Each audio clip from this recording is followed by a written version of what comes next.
Tonight's DJ and TV show is sponsored in part by Electro Voice,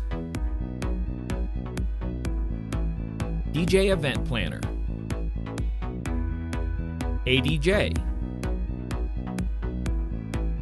NLFX Professional, Promo Only, Newmark, and DJ and TV Insiders.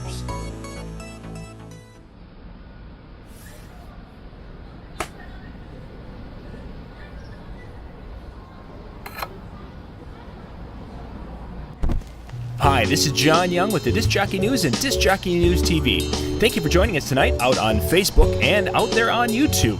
For tonight's show, we've got a special guest. And I will use it there.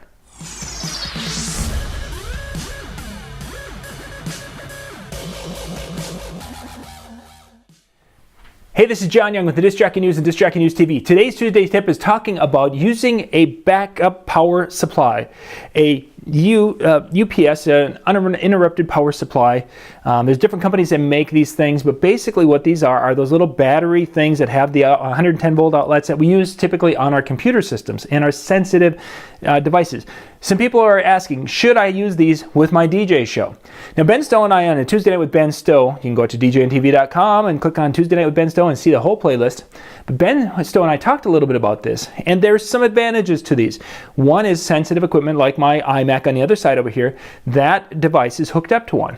If during a live show we have some power, we either have a surge or a brownout, where the iMac might just shut itself off, it's not going to, because that UPC will go and basically have the consistent power. It's going to give it the right voltage, and the battery will pick up any low spots, and it will then roll off any high spots, so you're not going to have the problem with the power.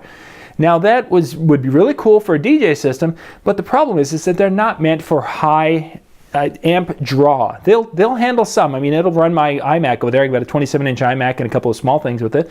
It'll run that for a few minutes at a time. Maybe it might even push a half hour. I don't even know. I guess I've never had to go that long.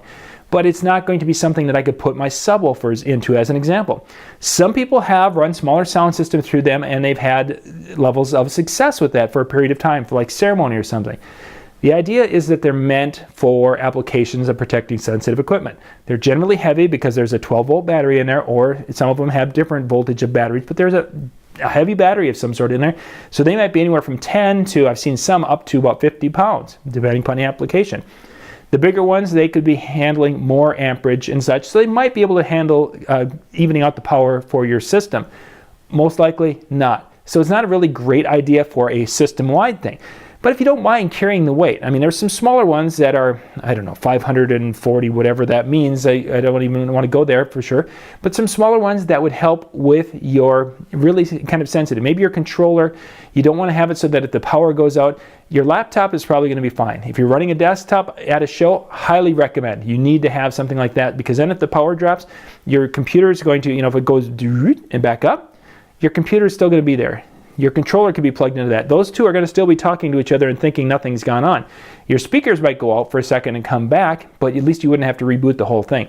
If you have a laptop, most likely your laptop's battery is okay enough to handle a 10-second, 20-second outage.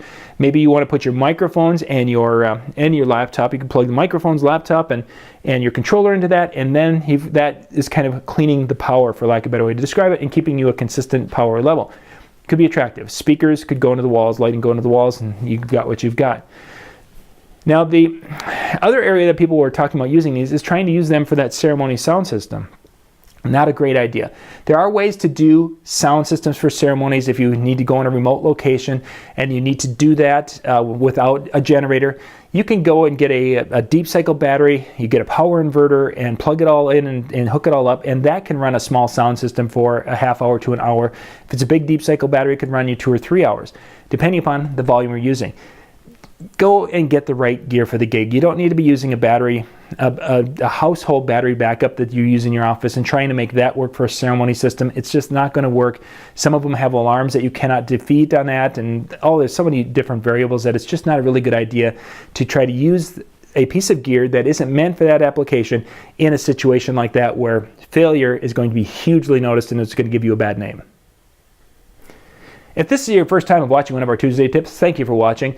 We do a lot of great stuff here at the Disc Jockey News and Disc Jockey News TV, including our Monday night convention series show. You can go out to djntv.com and check out the convention series and see what the upcoming shows are going to be. If you join as a DJNTV Insider, you're going to get our Facebook group, private Facebook group. You're going to get a lot of private videos that we have up there for educational purposes, and then you also get access to the live convention series shows that happen every Monday night at 9 o'clock Eastern. Again, check it out. Thank you for watching.